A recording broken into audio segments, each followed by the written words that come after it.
Hello বন্ধুরা, এই সকাল সকাল চলে এলাম হলদি নদীর পাড়ে।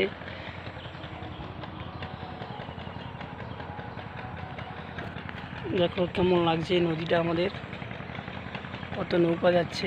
এই কাকু বসে আছে। এখন এই সকাল সকাল কেমন সুন্দর লাগছে, গাছপালাগুলো সবুজ লাগছে কেমন।